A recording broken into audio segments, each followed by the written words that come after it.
Hello Pisces, big welcome to you.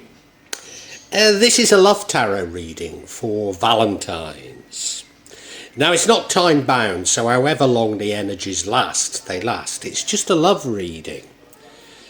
I have in mind somebody who doesn't have a partner when I'm doing the reading, but the cards have a way of doing what they want anyway. I'm using the Nusantara deck, which never gives a sugary, romantic reading.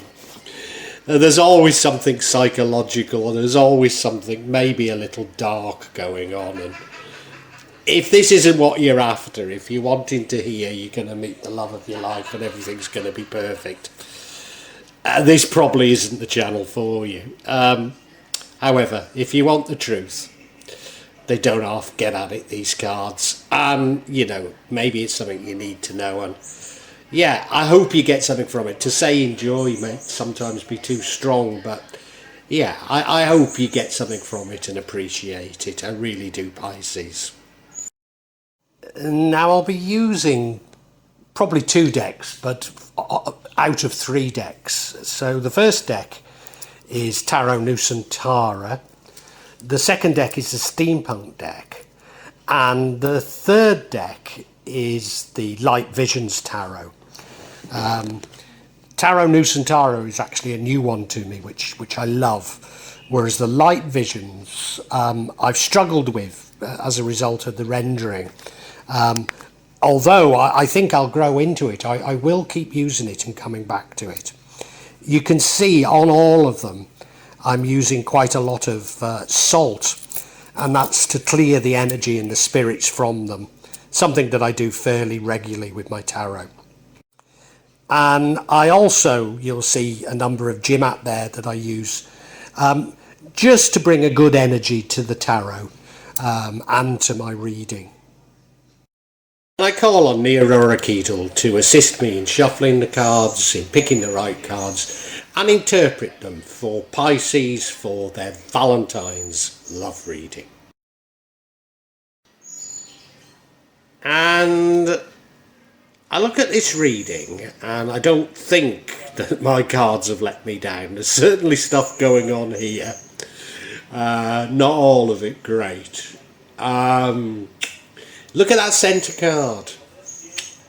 4 of Pentacles. Unhealthy attitudes towards money. We look at the recent past, the 9 of Swords, nightmares, worry. Yeah, they're brilliant, these cards, aren't they? We now have the current energy is the Knight of Swords, fearless, determined, running off to do something, maybe rushing into things. Future energy is the Fool card. Again, it's doing something with a wide-eyed innocence, but maybe making errors. However, the energy impacting on the outcome is a divine new love. What would prevent the outcome is you taking a rest. And the outcome is self-imposed restrictions.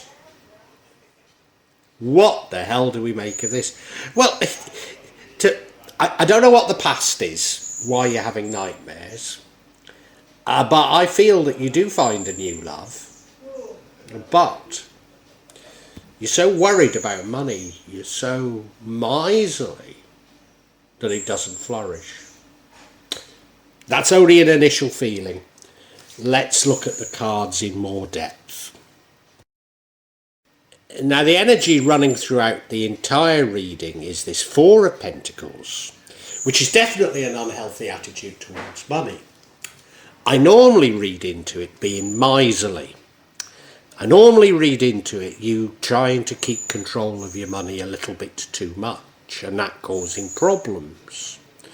And as I say, I've already suggested that maybe that's a problem in love.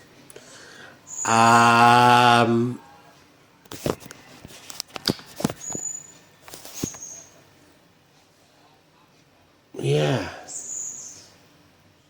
I mean, call me a fool. You're a fool. Now, call me a fool, but in Indonesia, a foreigner is not allowed to own land. So, in other words, we're not allowed to own property. Now, Indonesian politicians love to argue the point on things, and that's an oversimplification, but you know, for all intents and purposes, it's the fact. So I own, well, no, I've paid for 2 homes, one in Jakarta, one in Java, and one is in my daughter's name and one is in my wife's name. And should I split from my wife, I haven't got a leg to stand on. I'd lose everything. Now, Indonesian lawyers are very active in selling prenuptial agreements to foreigners.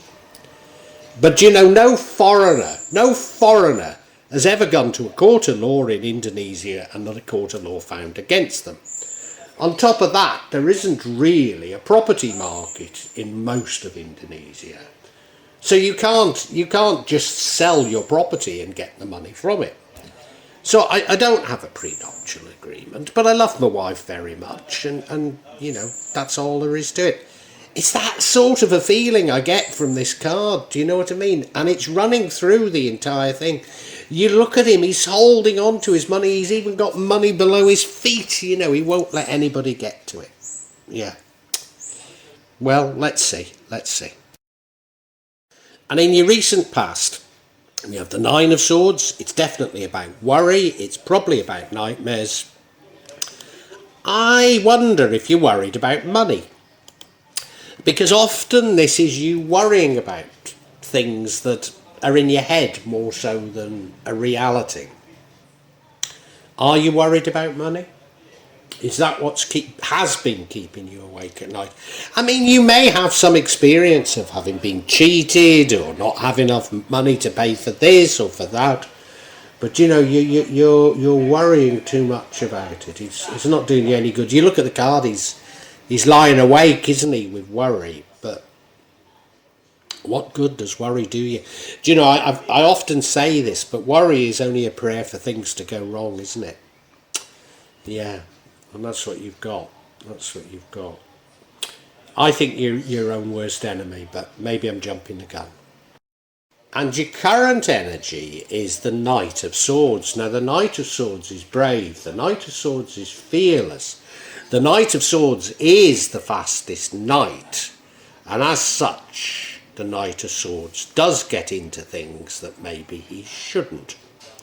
You look at him, there's definitely that speed there, there's definitely that fearlessness, he's got the sword held up there, he's rushing into it, and you know, he's a good knight to have on your side, but as I say, he can get into situations that maybe he shouldn't.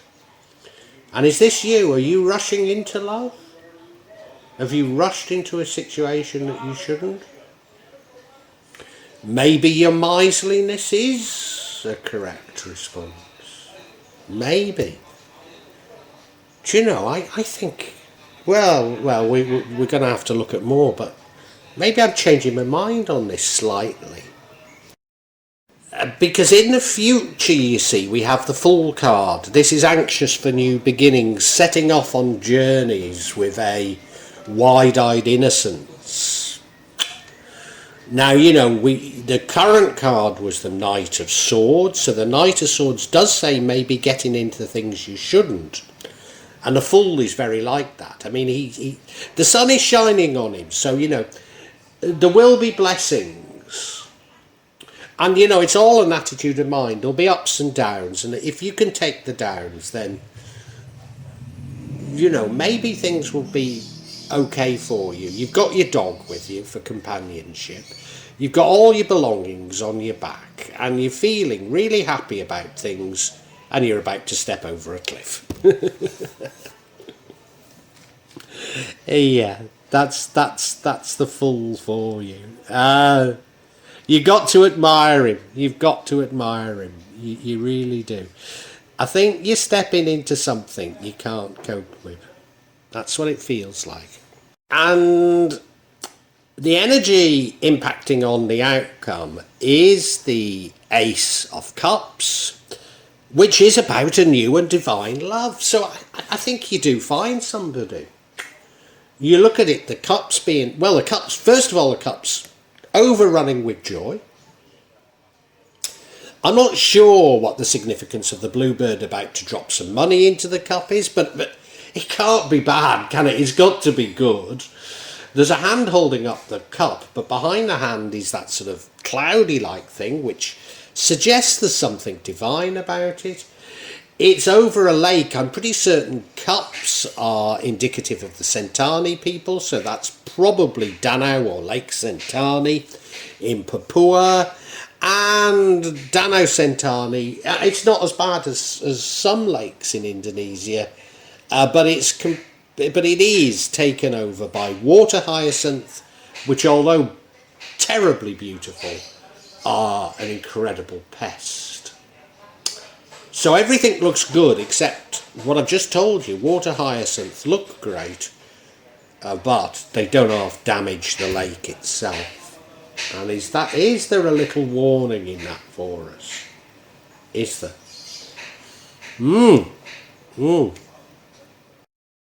Now the energy that would prevent the outcome is the Four of Swords taking a rest.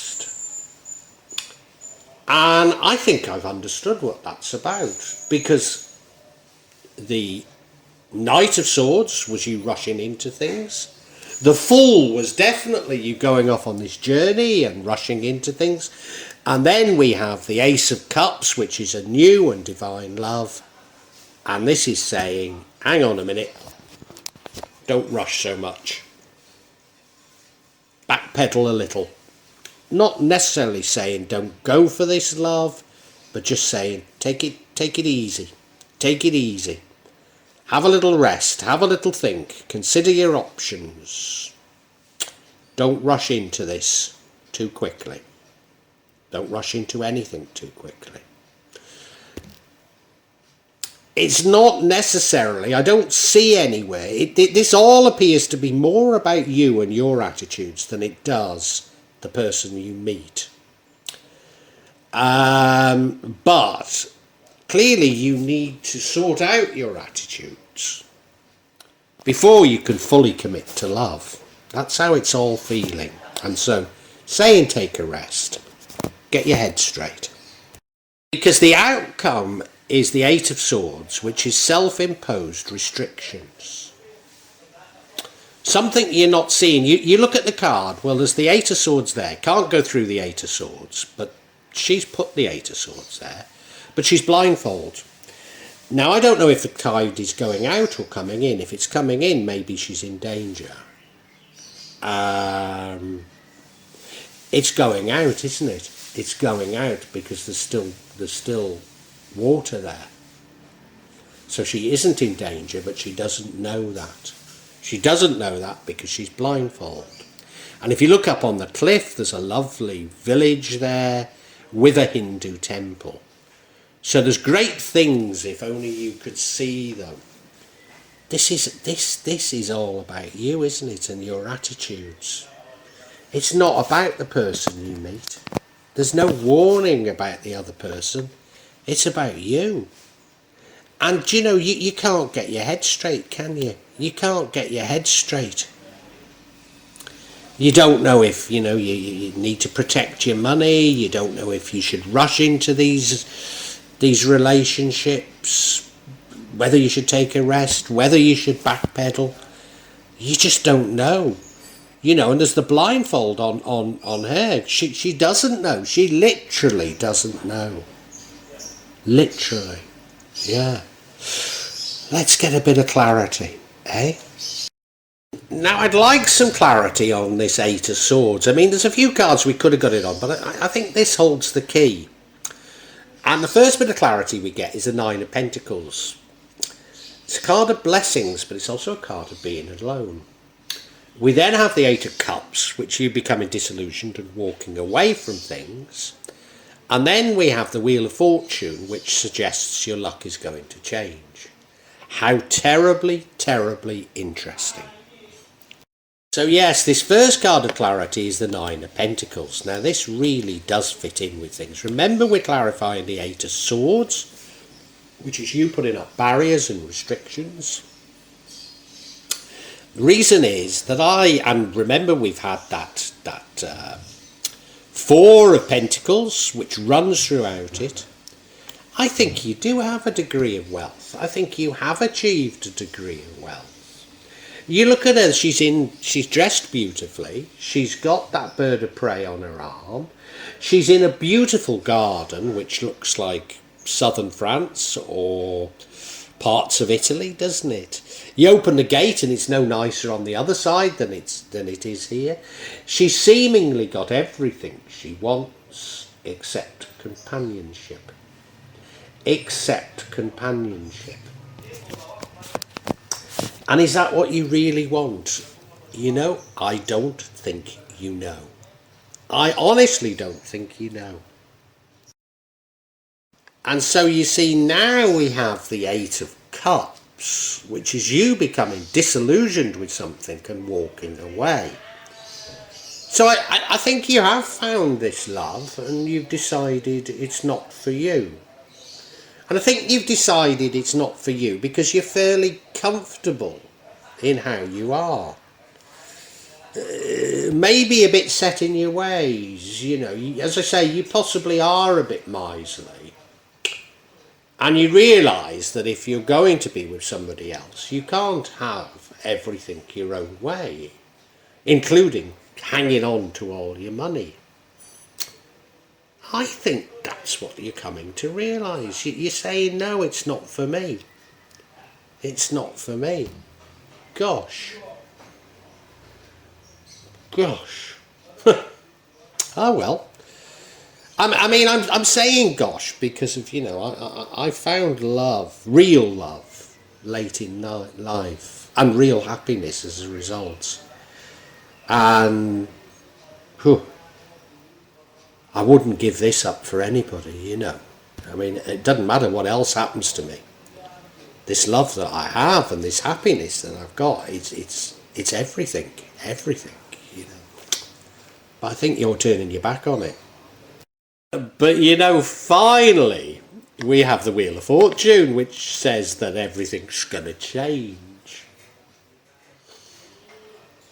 Are you going to bring... I mean, I don't know. I mean, this is confirming these barriers that you've put up.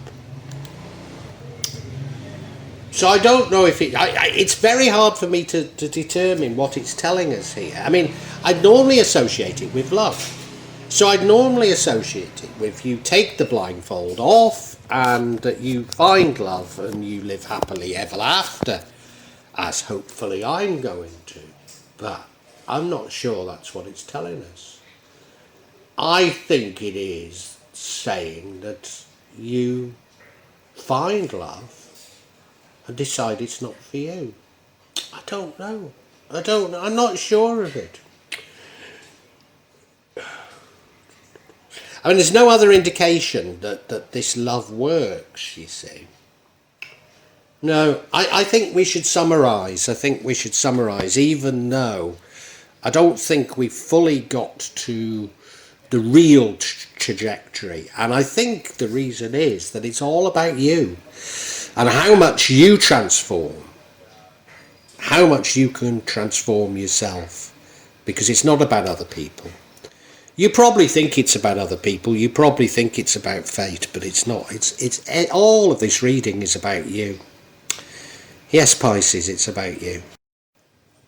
Pisces, although this is a love reading for Valentines, these cards are always very psychological, and in truth, the reading is all about you and your attitudes. In particular, your attitudes towards love, which you're not really certain if you want it. You're not. And that is a severe barrier to you finding love. I mean, I think the reason is that you don't have a particularly healthy attitude towards money. You're a bit miserly. You're a bit worried about money. I think it's because I'm sure you've got a degree of affluence and you think if you find somebody else, you'll lose that.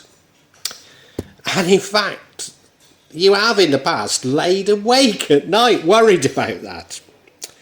But you do think, well, maybe it'd be nice to be with somebody else. And you certainly take the bull by the horns, go out looking for people with something of a wide-eyed innocence. Do you find the wrong person? I'm not too certain. There's nothing in this reading that says they're the wrong person. That you find somebody and it feels as though they're the right person to me. But it's you who's the wrong person. Because you just don't know what's in your mind. You don't know what you really want. Now, I think it would help if you took some time out to explore yourself, to explore what you were really about and what you really wanted. Because maybe then you could approach love more openly, more open-hearted, more genuinely. This is what seems to be missing from you.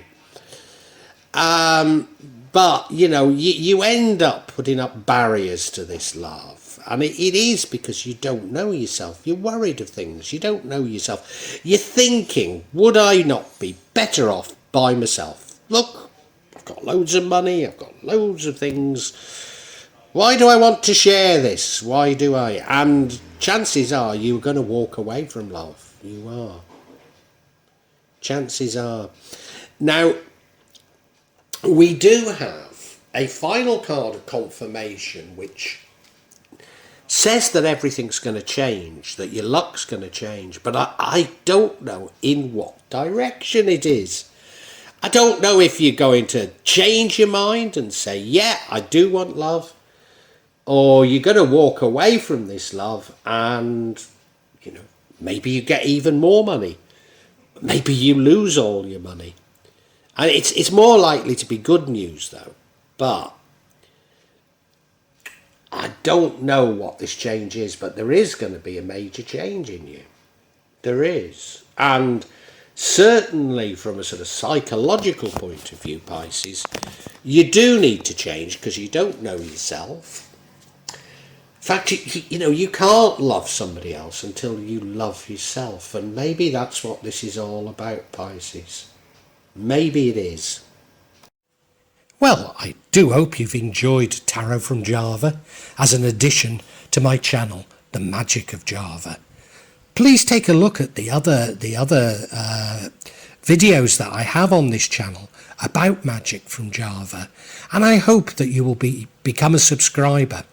Now, if you want to hear your next tarot reading, hit the button, and that will inform you of when I publish new readings. I'm certainly going to do a reading for every month, but maybe I will try them a bit more frequently, say a mid-month reading, and maybe also some special readings. But above all, thank you so much for listening to me. Thank you, and enjoy Java.